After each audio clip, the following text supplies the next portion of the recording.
We want to ask you a bit about your journey into football, if that's okay. Can you remember the first time that you played? Like professionally or just like No, when I was just super young? for fun, when you were younger, or? Probably just me and my brother in the garden, to be fair.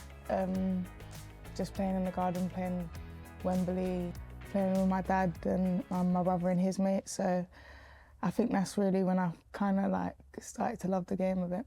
Did you look up to him?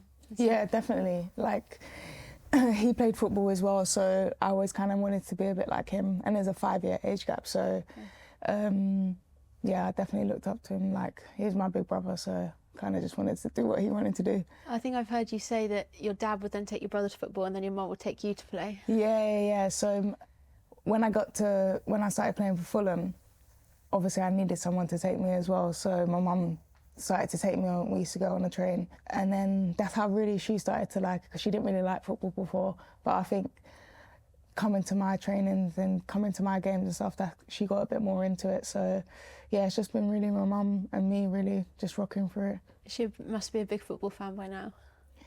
Yeah, I wouldn't say huge, but she always comes to all the games that she can. At every home game, she's always there, and all the local away ones, she'll always be there to support. So she's been with me throughout my whole journey. I was going to ask you who sort of helped to nurture your talent along the way, but I guess that starts with your mum then. I'm really just thankful to everything that she's done for me throughout my career and stuff like that. So yeah, that's why I wear number 24 as well. It's my mum's birthday, so I think I've pretty much dedicated my whole career to her. That's really nice. Yeah. What about once you were that bit older, and I guess in the kind of professional football setup, is there like a particular coach or someone that you would particularly credit for helping you or helping to nurture you? Yeah, I think there's so many coaches when I was younger, but obviously Emma was a massive influence in my career. She came to Chelsea when we were struggling at the bottom of the table, and we was only really training twice a week, and she really made me learn a lot about different sides of aspects of football, just like with nutrition and how you need to look after your body, how you need to learn your body. And yeah, she was massive for me. She was kind of like a mum figure within the team, and she helped me so much. And yeah, to be fair, I don't really know where I'd be without her, to be fair. She was honest, but I think sometimes you need that. Many conversations, many tears, but yeah, it helped me along the way. When you look back on the conversations and on the tears, is there any particular advice that like stands out that she would have given you? Anything that sticks in your mind? Yeah. We went to like a pre-season tour in Japan, and I had to have a conversation with her and some of the other assistant managers, and I just cried pretty much for like 2 hours. But she was basically telling me, you need to sharpen up a bit. It's either now or it's never, you know? So I think she was trying to push me in the right direction, which obviously she did. And yeah, she was a massive support for me, and she helped me so much with stuff outside of football as well. So yeah, I'm really thankful to her.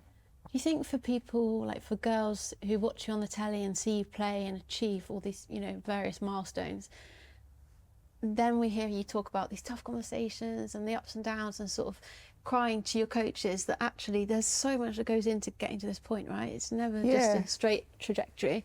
No, definitely. It's a lot of ups and downs throughout football, and you know, everyone kind of always sees the highs, you know, like when you're winning trophies and like getting to World Cups and stuff like that. But it's really the lows that kind of get you to where you are as a footballer and as a person. Like I've matured so much, I think.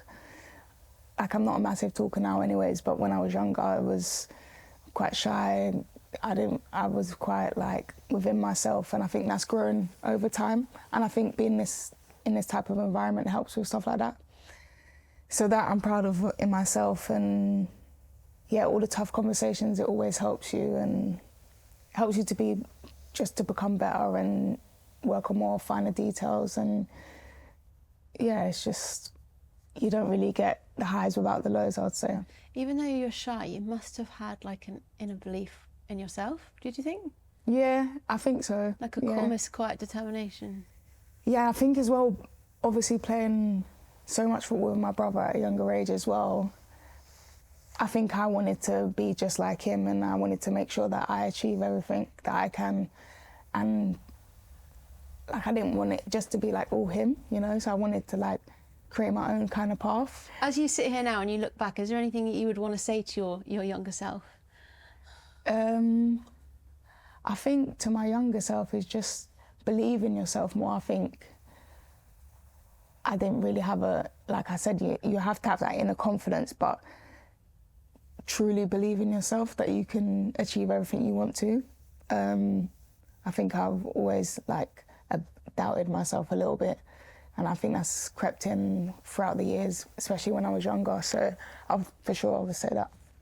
Where do you think you're at your happiest? Is it playing football? Is it with family? Is it, I don't know? Yeah, I think sometimes when I'm playing football, like you forget about everything else, like outside life. Sometimes that's my outlet, Your you know, that my escapism kind of. But chilling with my family, just seeing my friends, just relaxing really. That's probably my favourite thing to do. Yeah, training's obviously so hard, so when you go home, you just wanna zone out. But yeah, no, definitely football has been like a massive escape for me throughout my life. So to be honest, I'm gonna have to take something else up when it's all gone. I'm sure that it's probably quite hard to choose one when you've achieved as much as you have, but are you able to pick a highlight so far, your kind of highest moment? Obviously the first FA Cup win, I think that was massive because the year before we lost the league on the last day of the season, and it was heartbreaking for everyone because we were trying to push to get to over the line, and then that first FA Cup win was the first trophy that we'd won. So it's like you could kind of just like breathe a bit. Then we won a double that year, so it was like I think if we'd have lost that, it might have changed things. So that one definitely, because a few years prior, before Emma's time when Matt Beard was there, we was at cup final and we lost on penalties, and I think I might have been like 18 at the time or 17, and that was like devastating. And I remember Helen Ward told me that it's all right, like I know it hurts right now, but you're gonna win an FA Cup one day. So the first one for sure, and with it being at Wembley as well, it was like, yeah, when you're a kid, that's the kind of thing that you dream of.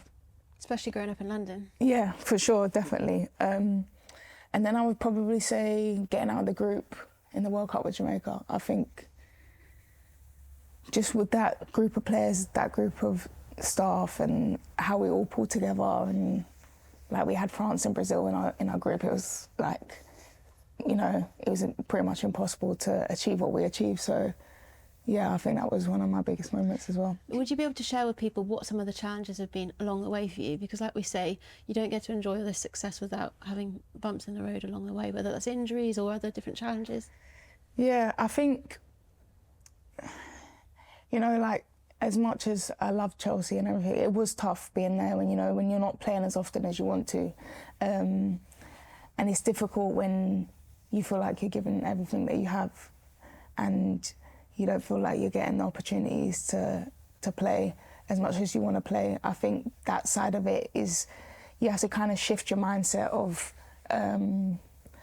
what type of teammate do you want to be. And I think that was pretty tough, that, you know, you have to kind of sacrifice a lot. But being within that group and training with that group every day and then bringing them amongst like so many superstars in the team, I think you learn so many different things from so many different players. What would you say you've learned about yourself through those kind of more testing times? The thing is, it sounds silly, but I think I've always doubted myself a lot, especially being younger. And then as I've gone up throughout my career, I think I've doubted my like ability and stuff like that. So I think being at Chelsea, and I think that's just helps me like grow more confidence within myself. Like I can be amongst these players, like I can be with the Sam Kerrs and the Frank Kirby's and the Pernilla Harders. Like, you know, I think that helps me a lot. So that's why I said, like, when I was younger, I wish I had more confidence within myself and just say, believe in yourself more, because I think I've doubted myself a lot throughout my career. Is that something that you ever kind of help to instill in younger players now? I don't know, at Spurs, like being around some of the younger girls, are you taking on that role at all, or?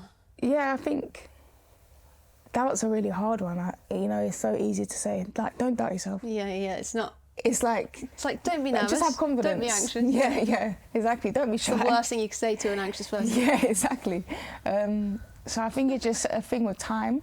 But you see, obviously, with youngsters that are coming in, and they don't probably have the same confidence if they're training with the 23s or something like that. So I always just say it just comes with time. I think everyone will get to where they need to get to in the right time that they're meant to be there. What about the future then? Just to finish, like what have you got your eye on? What are you still hoping to achieve? Yeah, I think I want to achieve something with this group. I think we've made massive strides this year, and I think we have the ability to do that. And I want to win another trophy before I call it a day. You know, it's been a few years now. I'm starting to miss it a little bit. But I really believe in this group. I believe that we can do something special. So yeah, I'm really excited for the next couple of years.